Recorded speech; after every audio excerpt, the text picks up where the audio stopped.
From God's Unchanging Word Studios in New Orleans, we are pleased to bring you news, nuggets, and insights with today's host, Tom Carey. Well, greetings, everyone, and welcome to God's Unchanging Word, another edition for our news, nuggets, and insights. And today is Friday, May 29th, 2020. Well, we pray and trust that you've had a great Memorial Day weekend, whether you're still locked in or turned loose, that you're able to be with family and have a great time. You hear my voice being a little raspy. I'm fighting a sore throat and possibly even a strep throat. And we've got a limited crew and a short week, and we've got a work project going on here. So we're doing our best to get you a program. So today we're going to talk about Christianity, the church, Pentecost, Feast of Weeks. And we believe it or not, we're going to begin with the working man, Paul Harvey. We got 3 video tributes. A couple of them you've probably heard us use before, and then the one we haven't used we'll start with today. Then I've got a video from PragerU. It's a brand new video called Separation of Church and State. And then we'll wrap up our program with Pentecost and the Jubilee. So let's get right into our program. Paul Harvey, the 3 videos. The first one we're going to begin with is called Work and Sweat, Fertilizer of the Ground. So before we go to it, let me kind of give you the backup to why we're doing this. Is our country's been shut down. You know, and I was talking to Audrey the other day, and she was mentioning to me, she says, you know, part of the problem and when some of the curses were being brought about, she says, because we've ignored the second half of the 4th commandment. And I said, that's right. There's 2 parts of that commandment. It says, remember the Sabbath day to keep it holy. But it also says, 6 days thou shalt work. So we as a nation have taken and shut ourselves down and will not let people work. And in fact, if you try to go to church, it's created a furor around the country. So when I came across this little video on Work and Sweat, the fertilizer of the ground, talking about the working man of what made this nation great, I thought you might want to see that. So let's play that video. American preachers tell me that there is no sermon which is looked forward to with less enthusiasm than a sermon about sin. Well, that's probably true if we're talking about a secular sermon on the subject of hard work. There is no gospel less popular than the gospel of hard work. I could ask you today, I could ask you right now to demonstrate your faith in America by handing poison to snakes, and many or most of you would. I could outline a fundamental Christian code of conduct which strictly forbids the use of stimulants or sedatives or the wearing of jewelry, and many would, willingly and without question, accept and be bound by such abstinence. Our leaders could readily rally you to fight and die for your country, as they have many times, and you would, even again. But if Paul Harvey or any politician should state that our only chance for survival is to get off our dead centers and get to work, well, I'd be lucky if you'd let me finish. But I'm going to test my luck today. You see, I don't happen to be running for or from anything, and that does make a difference. The pregnant skyline of America was set in place 1 brick at a time. Now that represents a lot of calluses. America the Beautiful is not an accomplished fact guaranteed to remain intact. God shed His grace on thee, to be sure, but this was wasteland when God had it to Himself. He handed man a hoe and said, you want another Eden? All right, earn it. And all that's necessary for the weeds to take over again is for you and me to lay down that hoe. Now, Americans, the problem is less acute today than it has been. We're on the right track right now. But if we sit down on that track, I'm afraid we're going to get run over. We tell our young people how our country was carved out of the wilderness. No, it wasn't. Our nation was not carved out of the wilderness. Our nation was hammered and hoed and chopped and dug and sawed and clawed out of the wilderness by bare-handed men who asked nothing for nothing. America did not start out with an agricultural production that's the awe and envy of the world. It was seeded first by sod-busting farmers who fought Indians and ranchers and cold and heat and drought and bugs and flood and one another. The fruited plain sprang forth from barren acres only after they had been watered with a lot of sweat. I guess what I'm saying is that the more history I study, ours and others, the more certain I am that there is one fertilizer essential to the survival of civilization, and that fertilizer is sweat. And I don't mean perspiration. I mean the kind of steamy, streamy, salty sweat that's wrung from a man by hard physical work. Somehow, the sweat gets into the soil of a farm, or a factory, or a city, or a state, or a nation, and everything thereabouts grows tall and strong and tough enough to stand against any storm. But the day the sweat dries up, the soil dries up, and whole civilizations are buried in dust. When you see a video like that, I mean, just, it makes you wonder when you look at the nation today and what we've become. A socialist, the people just give us more money. In fact, as I was getting ready for this program this morning, you see more and more people talking about when we're going to get a second round of money given to us so we can sit around. And people now who open up to people can't get them back to work because the unemployment with that $600 stimulus is more than they were making at some of their jobs. So you can see why things are getting a real problem in America. When you break the laws of God, you're going to pay a price for it. We got two more videos. We're going to play them just a couple minutes. We're going to interject them through the program. Let's talk about the church. We've all noticed over the last few weeks about churches being vilified for opening up and trying to worship on whether it's a Sunday or a Saturday, just opening up. But here recently, there was a church that defied the coronavirus, that the restriction was burned to the ground. Just somehow, because of them not wanting to shut down, somebody somewhere burnt that church to the ground. Here's the message that they found when they went in. Police found a message. Bet you stay home now, you hypocrites. We need to pay attention to what's going on here with the churches, because there's an anger, there's a resentment, there's a vilification going on of people who are trying to worship God that many people in this nation hate. And when that hatred grows, you begin to see the Barabbas syndrome. When Jesus Christ could be freed, they wouldn't let him be freed. Give us Barabbas, give us the murderer, give us the killer. And so that's the way it's going to be going. So you need to pay attention to what's going on here. These are not isolated incidences. These are foundations, the building block for the hatred that's going to grow around this nation when things get really bad. Because as bad as you think they might be now, this is nothing compared to what's going on. So they found that spray painted on the ground near the church's door, according to the official. Just literally just burned it to the ground. Well, the pastor says they're going to rebuild. Well, we'll see where that goes from there. Within 2 days after that, this was on last Friday, President Trump declared that the churches are essential and calls on them to reopen. And there was so much anger growing about these churches that he had to take a stance somewhere. In one of the communities, I believe it was in Chicago or it was in Illinois, that they actually began towing people's cars away, thinking that those were the church people's cars, and they were actually the people who lived in the community's cars they towed away, thinking they were the churches. Well, in that community, the church had made arrangements to go to rent a parking lot where everybody can park their cars safely and off the ground and not disturb anybody. Well, the police didn't know that. The public official, the mayor of that town, didn't know that. So when they hauled all these cars away, they took away the people who lived in that community's cars. Then when they found out that they were in the parking lot, they went and blocked the parking lot so they couldn't get in and out of the parking lot.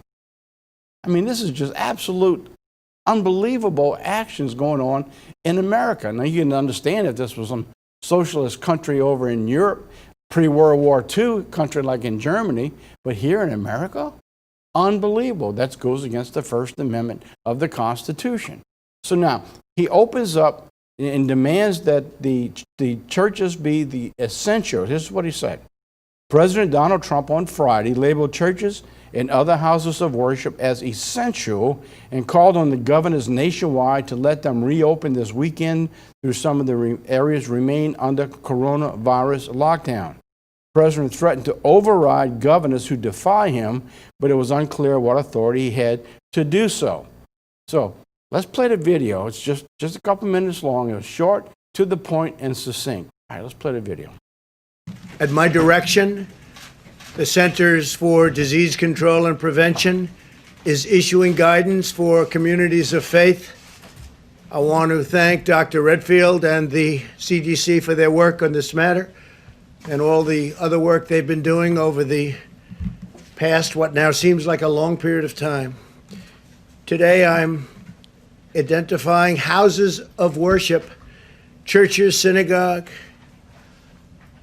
and mosques as essential places that provide essential services. Some governors have deemed liquor stores and abortion clinics as essential, but have left out churches and other houses of worship. It's not right.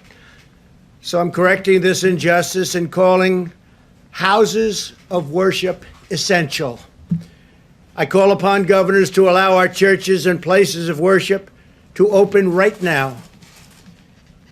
If there's any question, they're going to have to call me, but they're not going to be successful in that call. These are places that hold our society together and keep our people united. The people are demanding to go to church and synagogue, go to their mosque. Many millions of Americans embrace worship as an essential part of life. The ministers, pastors, rabbis, imams, and other faith leaders will make sure that their congregations are safe as they gather and pray. I know them well. They love their congregations. They love their people. They don't want anything bad to happen to them or to anybody else. The governors need to do the right thing and allow these very important, essential places of faith to open right now for this weekend. If they don't do it, I will override the governors. In America, we need more prayer, not less. Thank you very much. Thank you. I actually watched that speech live, and then just following shortly after that, there was a press conference. In the news media, they went livid. They were berserk about that, about opening, and who does he think he is? Anyway, I'm very glad that he did that, and hopefully it'll bring some peace to the churches that they can open up.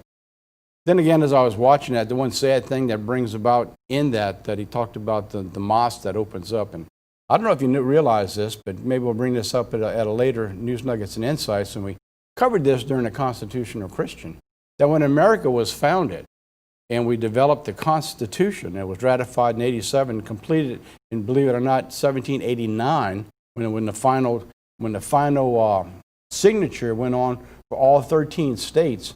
It was in 1789. It was almost 10 years later that they began to develop a fleet of ships. And the first couple ships that went out, one of them was the USS Constitution. And the first foreign enemy that it went against were the Arabs, of all people. So it's interesting how history changes, and when God comes back, there's only going to be one God, and there's only going to be one way through salvation. It's going to be Jesus Christ. Now, I understand when a politician has to include everybody to be politically correct. It was not that way when this nation began. It was one nation under God, not Allah or anybody else. So until that gets rectified and straightened out, this nation can never be fully backed and supported by God from his throne. I just wanted to throw that out. We ought to take in the future, we'll take a little bit more time to go back into that, because it's quite an interesting story of how that all began to develop. All right, let's move on. Paul Harvey. All right, we got the second video now coming up, and this is one, again, to the working man. So God made a farmer. Let's play that video. And on the 8th day, God looked down on his planned paradise and said, I need a caretaker. So God made a farmer. God said, I need somebody willing to get up before dawn, milk cows, work all day in the fields, milk cows again, eat supper, then go to town and stay past midnight at a meeting of the school board. So God made a farmer. I need somebody with arms strong enough to wrestle a calf and yet gentle enough to deliver his own grandchild. Somebody to call hogs, tame cantankerous machinery, come home hungry, have to wait lunch until his wife's done feeding visiting ladies, then tell the ladies to be sure and come back real soon and mean it. So God made a farmer. God said, I need somebody willing to sit up all night with a newborn colt and watch it die, then dry his eyes and say, maybe next year. I need somebody who can shape an axe handle from a persimmon sprout, shoe a horse with a hunk of car tire, who can make harness out of hay, wire, feed sacks, and shoe scraps, who planting time and harvest season will finish his 40-hour week by Tuesday noon, and then pain in from tractor back put in another 72 hours. So God made a farmer. God had to have somebody willing to ride the ruts at double speed to get the hay in ahead of the rain clouds and yet stop in midfield and race to help when he sees the first smoke from a neighbor's place. So God made a farmer.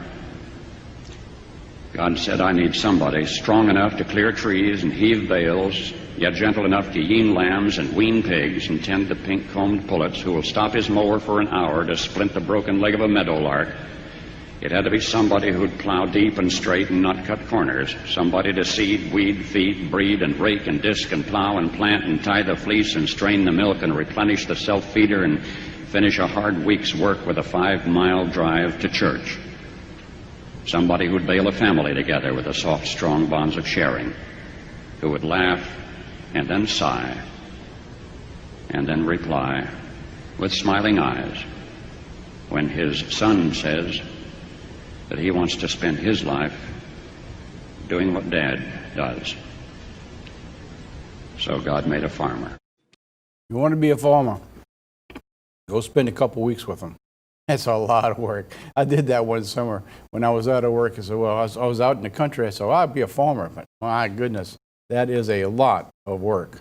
All right, we're only going to have one issue today for the coronavirus. We just want to keep that up to date because that's kind of consumed us over the last few weeks.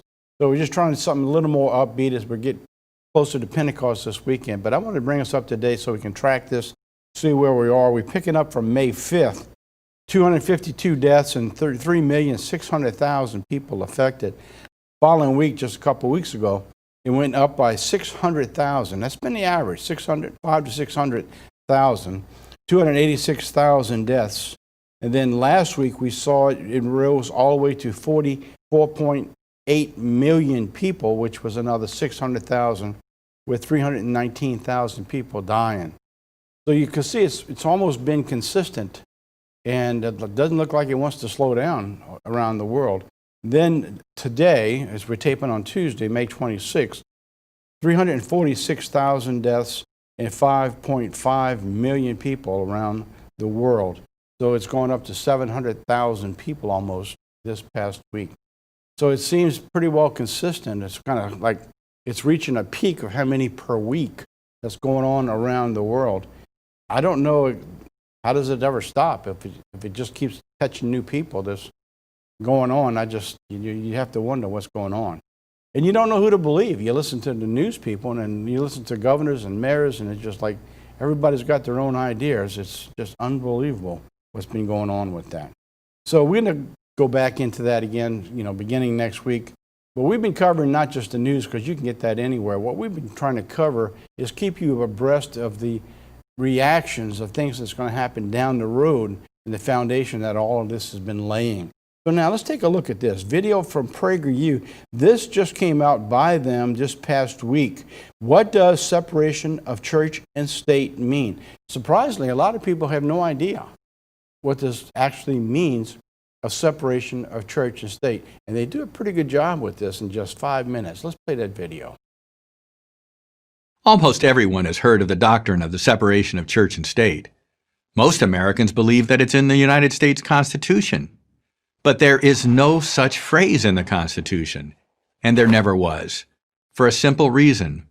The Founding Fathers never intended for church and state to be completely separate.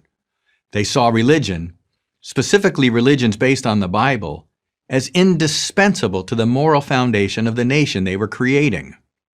So where does that phrase come from? It comes from one brief letter that Thomas Jefferson wrote to the Danbury Baptist Association in 1802.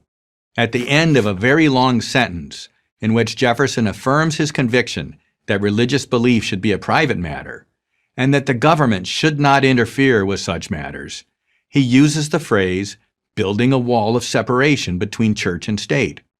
And that's where the phrase lived, undisturbed, lost in Jefferson's voluminous correspondence for almost 150 years. But more on that in a moment. First, let's discuss what the Constitution actually does say about religion and its role in public life. The answer is found in the First Amendment to the Constitution. Congress shall make no law respecting an establishment of religion or prohibiting the free exercise thereof. It's plain what those words mean. The federal government could not establish a national religion, the common practice in Europe. The United States was going to be different. Americans would be free to follow the religion of their choice. When James Madison first proposed what eventually became the First Amendment, his original wording was that no religion shall be established by Congress. But that language was later modified after it was pointed out that this might be taken to mean that the government, including the state governments, had no interest in religion at all. The founders did not want this. As George Washington said in his farewell address, religion and morality are indispensable supports of our political prosperity. Washington's view remained the nation's view throughout the 19th century and into the 20th. But that changed in 1947. In that year, in the case of Everson versus Board of Education, the Supreme Court ruled in a 5-4 decision that under the First Amendment, neither a state nor the federal government could pass laws which aid one religion, aid all religions, or prefer one religion over another. For the first time in American history, the First Amendment was not only about the prohibition of establishing a national religion, it was also about not giving any encouragement to any religion. The modern strict separation view was born. And where did the 5 justices look for support for their argument? Not the Constitution, because there was nothing in the Constitution to help them, but to that one phrase Thomas Jefferson wrote back in 1802. How ironic that the author of the Declaration of Independence, which recognizes the proposition that human beings have inalienable rights from their Creator and not from government, was now being used to separate religion from the public square. For Jefferson and the other founders, religion was central to the entire American project. The Declaration of Independence and the Constitution are just 2 of countless examples where the government acknowledges its debt to God. As the famously liberal Supreme Court Justice William O. Douglas wrote in the case of Zorak versus Clausen just 5 years after the Everson decision, we are a religious people whose institutions presuppose a supreme being. The founders would certainly have agreed. Following Everson, the nation's moral infrastructure began to crack, at first slowly and then more rapidly. In 1962, the Supreme Court struck another blow. It ruled in Engel versus Vitale that a generic school prayer violated the court's new definition of the First Amendment. Listen to the words of that school prayer. Almighty God, we acknowledge our dependence upon Thee, and we beg Thy blessings upon us, our parents, our teachers, and our country. Amen. The prayer was not specific to Christianity or to any religion. Since then, the separation of church and state metaphor has been used to remove God and religion piece by piece from American public life. Are we a better society for it? It's hard to argue that we are. Almost every cultural and ethical indicator, marriage rates, birth rates, the number of Americans giving to charity, has declined since God and religion have faded from American life. Meanwhile, children without fathers in their lives, behavioral problems in schools, and crime have gone up dramatically, and all because of one vote in one court case based on one sentence in one letter. On such things do nations and history turn. I'm John Eastman, professor of law at Chapman University and a senior fellow at the Claremont Institute for Prager University. Jesus said you would know them by their fruits. When you look at the nation we have today versus where we were 50 to 60 years ago, you can see that we're a nation no longer blessed by the God who founded this nation, that our forefathers understood and they knew. By the way, when he said that one vote, that was one vote from a non-elected, black-robed judge. The same thing that we've brought out in the Constitution of Christian when Governor Mike Huckabee said on the program, he said that the changes of the laws came about by unelected black-robed lawyers. So anyway, I just thought I'd bring that out to support what they're saying there. You need to pray for them too, because they're trying to be eliminated. The people on the left, the liberal people, do not want to have PragerU come out with those videos. They declare them as hate literature and hate videos. All right, so now we're going to come back. We're going to talk about Pentecost and the Jubilee. But before we go there, we got one more video. This is the one from Paul Harvey. This is the last one you've probably heard before, but it's well worth repeating. If I Were the Devil by Paul Harvey.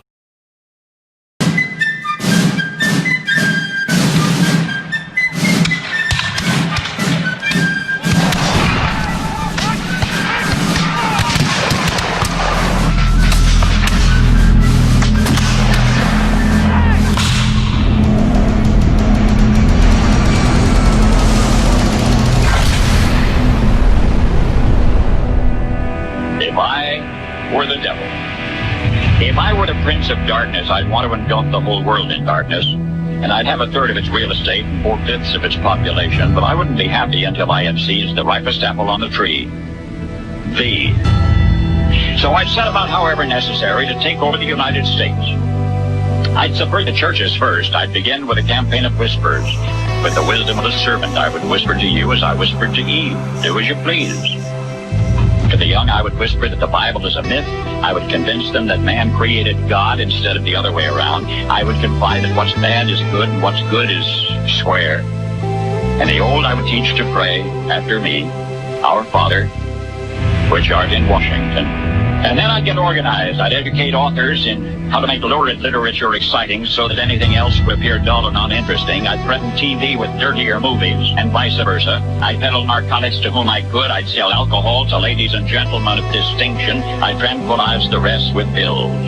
If I were the devil, I'd soon have families at war with themselves, churches at war with themselves, and nations at war with themselves, until each in its turn was consumed.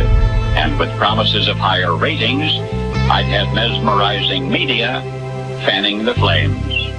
If I were the devil, I would encourage schools to refine young intellects, but neglect to discipline emotions. Just let those run wild. Until before you knew it, you'd have to have drug-sniffing dogs and metal detectors at every schoolhouse door. Within a decade, I'd have prisons overflowing. I'd have judges promoting pornography. Soon I could evict God from the courthouse, then from the schoolhouse, and then from the houses of Congress. And in his own churches, I would substitute psychology for religion and deify science. I would lure priests and pastors into misusing boys and girls and church money. If I were the devil, I'd make the symbol of Easter an egg and the symbol of Christmas a bottle. If I were the devil, I'd take from those who have and give to those who want it until I had killed the incentive of the ambitious. What'll you bet? I couldn't get whole states to promote gambling as the way to get rich. I would caution against extremes in hard work, in patriotism, in moral conduct. I would convince the young that marriage is old-fashioned, that swinging is more fun, that what you see on TV is the way to be. And thus I could undress you in public, and I could lure you into bed with diseases for which there is no cure. In other words, if I were the devil, I'd just keep right on doing what he's doing. Paul Harvey. Good day. Welcome back. That was put together in 1965. Talk about prophecy coming to fulfillment. We are living in that age today. If you get a chance, back this program up and listen to that again and listen to the words of what exactly was taking place. And if this man didn't have an insight, what we need today is we need another Paul Harvey today who can take and isolate all these little issues that we have around the country and what's going on and put them into little snippets like you just saw right there. All right, what I'm going to do today is I'm going to pick up where I started last week with just a couple of slides, and then I'm going to carry through the theme of sevens going into Pentecost, and then this Sunday on Pentecost, I'm speaking. I'll be delivering the sermon message on Sunday. I'm going to go into a lot more detail about what's going on and try to see if we can help isolate an issue that sometimes works its way into a church, which comes up every year with questions about when you begin to count and how that's taking place. So today we're going to begin talking about Pentecost and bringing us up to the Jubilee. Leviticus 23 verses 15 to 16 says, "And you shall count unto you from the morrow after the Sabbath, from the day you brought the wave sheaf offering, 7 Sabbaths shall be complete." All right, so let's stop for just a second. That's the very beginning, all right? So that's where it all starts, right? So it's understanding what the wave sheath is, who the wave sheath is, that gives you the idea, that gives us the correct point of how to count. All right, 7 Sabbaths shall be complete. Even unto the morrow after the 7th Sabbath shall you number 50 days, right? So that's the idea and the concept behind the Old Testament called the Feast of Weeks, which are completed each week on a Sabbath day, and it counts all the way to 50. The word comes from Pentecoste. You'll see in the New Testament, Pentecoste, which means 50th or 5, coming from 5, properly translated 50th, which refers to the festival of Pentecost.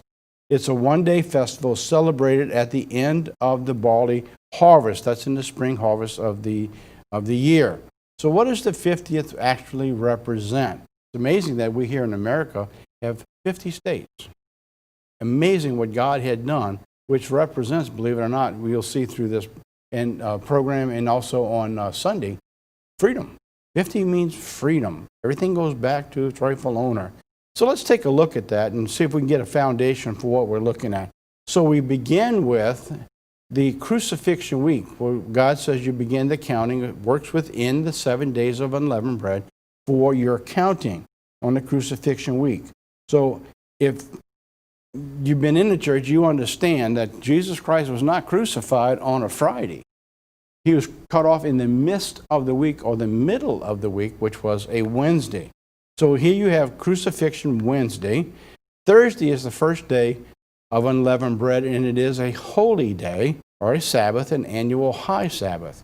So we begin counting on the morrow after the Sabbath. So here's the confusion, which I'll detail a lot more on Sunday, right, for Pentecost. So the question is, you begin the counting on the morrow after the Sabbath. Some people have questioned, well, this is a Sabbath, it's a high Sabbath, so we should begin counting right here. So the church has always maintained that you begin counting on this morrow after that Sabbath, right? So let's go through, this is the way we understand it today. Now, like I said, I'm going to explain a lot more of this, so if you're watching it this weekend, you can tune in Sunday on Pentecost. We're going to broadcast live so you can get into the specifics, and I think I can help you eliminate all the confusion. It's very, very simple when you think about how God has laid out his plan. All right, so now we begin counting the morrow after the Sabbath. You begin to count at the resurrection, right? At the resurrection, which was actually on a Saturday evening, 3 days and 3 nights, from Wednesday to Saturday, 3 days and 3 nights. So he's resurrected on Saturday evening, just before Sunday, for 3 full days and 3 full nights. And on Sunday was the wave sheath. Now, if you begin counting on the Friday, you have to say that the wave sheath was also on Friday. All right, so that's see what a conflict comes into. So now, Jesus is the first of the first fruits. So the harvest takes 7 full weeks, representing the 7,000-year plan of mankind. So we begin counting from Sunday all the way to the next Sabbath gives us the first week, which begins the Feast of Weeks. That's the first week, and then you go on. You count 7 Sabbaths complete as God says. Now, some people substitute that word 7 Sabbaths for 7 weeks. But if you look at the Hebrew word, it does not say weeks. It uses the word for Sabbath. It does not interpose it at all. So you go 7 Sabbaths complete, even to the morrow after the 7th Sabbath. So then you got your 7 Sabbaths, or the 7 weeks, even unto the morrow after the 7th Sabbath, which would give us 50. Now, Leviticus 25 says, this is the chapter of the sevens. Everything there is patterned by God for sevens. 7 days in a week, 7 weeks into the Pentecost, to the 50th, and 7,000 years. Everything is patterned into sevenths. To explain what the 50 is the meaning of the Jubilee. We need to explain what God laid out in this chapter. All right? It begins by understanding the land Sabbath. the Sabbath of 7 years. The Lord spoke to Moses in Mount Sinai, saying, Speak to the children of Israel, and say to them that when you come into the land which I give you, the land you shall keep a Sabbath to the Lord. 6 years you shall sow your field, and 6 years you shall prune your vineyard and gather the fruit. But the 7th year there shall be a Sabbath of solemn rest for the land, a Sabbath to the Lord. This is something that this nation does not understand, and for the most part has never observed. Is that God designed even the planet itself to rest on the 7th year, which is representative of the 7,000 years, or the 7,000th year, which is the millennial reign, is the land rest with Jesus Christ. So you see the pattern. Everything patterns into the 7th day, where God rested so that he can be with mankind. So everything patterns around the 7th day, the Sabbath, right? Not just because it's a week, not just 7 weeks, ending on the 7th day or the 7th year. You shall neither sow nor prune your field in your vineyard on that year. What grows of its own accord of your harvest, you shall not reap it, nor gather the grapes of your unintended vine, for it is a year of rest for the land. And the Sabbath produce of the land shall be for you, for your male and your female servants, and hired man and the stranger who dwells with you. For your livestock and your beasts that are in your land, and all its produce shall be for food. That's all you can do. If it's there, you can go pick it and you can eat it. You can share it with your family and your friends. But you couldn't harvest it for produce. But here's the amazing thing about that. Because God knows this, and he knows that you would be obedient to the 7th year, you realize that on the 6th year, God would produce as much fruit that would carry you through for 2 years. So you wouldn't be short during that time. It would give you everything you needed to carry you through to the next year of planting, which would begin another 7th week. All right? So, going on. Let's take a look at that. So, Leviticus 25, verse 4, the solemn rest of the land, the Sabbath to the Lord. So how does that work? Here we have the 7th year land rest. So now I'm going back again with the chart. We're looking up Sunday, Monday, so we got a 7-day week, which is the pattern. God established that from Genesis. 6 days the earth was completed. He created man. Then he rested on the Sabbath day, the 7th day of the week. Not any day of the week. He rested, and he hallowed that day, and he made it holy. So that pattern is now what we're talking about, the 7 years for the land. So the land rests also on the 7th year. You see the pattern? Everything ends up on a Sabbath day, not in the middle of the week, which creates a problem if you begin counting in the middle of the week. You can't end up on a Sabbath ever and have the 7 pattern. You break the pattern of what God designed for mankind and for him. So here we have what I call the 1 week, or the week of years.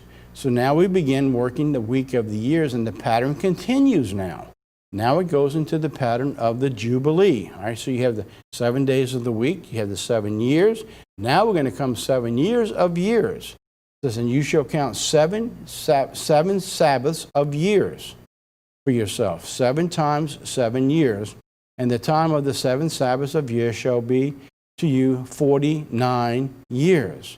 Then you shall cause the trumpet of the Jubilee to sound on the 10th day of the 7th month, on the day of atonement, and you shall make the trumpet to sound throughout all your land, and you shall consecrate the 50th year and proclaim liberty throughout all the land to all its inhabitants, and it shall be a jubilee, and each one of you shall return to his possession, and each one of you shall return to his family. It is a time that pictures the restoration of all things. Believe it or not, when you go through this, you'll begin to realize that this is beginning to picture the new time of a new heaven and a new earth coming in, when everything goes back to the rightful owner, back in its perfect condition when it was given. This is known as the 7 times years to the 7th, till the year after the 7th year. All right, so it's each 7 years. Now we got to put the time together of 7 years together to bring us to 49 years. So I got a chart for that one also, counting to the 50th. 7 times 7 years. So now we put the pattern of sevens back up again. So in week 1, what do we have in week 1? Week 1 is 7 years. See, the pattern never changes. It's the exact same pattern all the way through. Week 2, 7 years, all the way through. So you have a total of 49 years. All right, so now we have our patterns established, right? Everything exactly the same is laid out all the way through, from beginning of Genesis until the new heaven and the new earth comes. Nothing changes. Everything's exactly the same. So now let's go look at that now. Leviticus 25, verses 8 through 13. So the 50th year of the Jubilee to you, you shall neither sow nor reap a grove and sown accord, nor gather the grapes of your unintended vine. For it is the Jubilee, it shall be holy to you, and you shall eat its produce from the field. The 50th year of this Jubilee, you shall return every man to his possession. This is very important. I just lead into it, and like I said, I'll go into more detail. But watch this next verse that comes up. The land shall not be sold forever. This is verse 23. For the land is mine, for you are strangers and sojourners with me. So what we're looking at is what God has laid out in this 50th understanding of the Jubilee, that when this was written, when God gave that to Moses and the children of Israel, is like he told to Abraham, he says, you're strangers in this land. This is not where God intends us to be forever. He's got something bigger, something more important and greater to replace where we're at now. This is just the beginning. And on that 50th, you see that in type on the last great day at the Feast of Tabernacles, and you see that usher in just before the new heaven and new earth comes. He says, for you are strangers and sojourners with me, is that everything is going to go back to its rightful owner. Who owns this? God Almighty owns this. Jesus Christ, who created and everything and built everything by him, it all goes back to where it was. But what Jesus is going to do in that 49th, that 7,000th year, or the type, or the 49th to the Jubilee, he's going to put everything back in perfect working order. Just like it was at the time when he was in Genesis 1:1, when he recreated this earth and made everything perfect. He's going to go back to be perfect again. And then he's going to turn it all back over to the rightful owner. Give it all back to the Father who gave it all. That is the basic summation, as simplistic as you could possibly make about the Jubilee. All right, we got a little shorter program today, as I told you we were going to have, but I hope I've whet your appetite that you'll tune in on Sunday for Pentecost. And by the way, if you're not back at church, tune in with us on Saturday also. So we know we've got a lot of people have been tuning in, and possibly been between 2,000 to 3,000 people a week now are getting to watch these programs live on our Sabbath services. And if you don't have anywhere for church this week and y'all aren't open up again, I hope you'll pay attention to be a part with us again this week, and that we can fill that need to be with other brethren here. All right, from the home office, in the mail last week, We Must Overcome by Steve Counsel, and part 3 on Lessons from Lincoln. A lot of people have had a lot to say about that series. It's opened up a lot of insight to a lot of people. So really good series. I hope if you haven't seen it, start with part 1. In the mail also, the newsletter for June going out, America's Growing Resentment with the Christians, our churches today.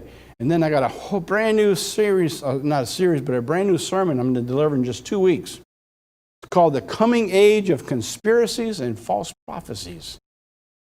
That's going to be an interesting sermon, because we're living in an age you can expect this to grow.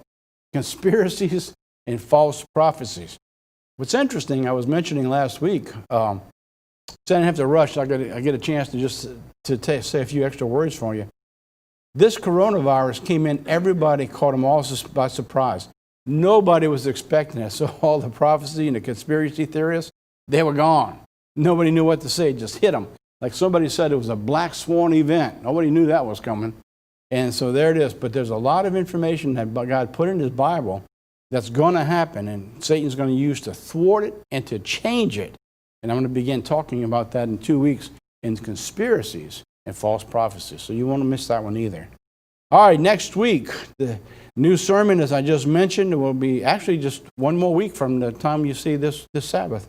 Be one more week. The coming age of conspiracies and false prophecies. All right, that's it for our program. And as we do each week, we like to take and close our program with just a little upbeat video to try to inspire you before we close our program. And the video for today is called Hope. Take a look, and I'll be right back.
Well, I hope you enjoyed our program today. It was slightly more upbeat than normal, but we have plenty of time ahead, God willing, that there'll be a lot of time to cover all the tough things that are going to be overtaking this world. But since we're moving close to Pentecost, we want to get something a little more positive before you get into this weekend. But don't forget, tune us in Saturday for a live streaming or Sunday for a live stream for Pentecost if you have nowhere to meet. But if you have a church to be with, by all means, be with your brethren. Go to church and be with the brethren, and then tune in to us later. We'll have the program online, and you can watch it pretty much any time that you want to watch. And don't forget, share this with everybody you know. They're going to love you for it, or not. Till next week, have a great Pentecost weekend, and God be with you.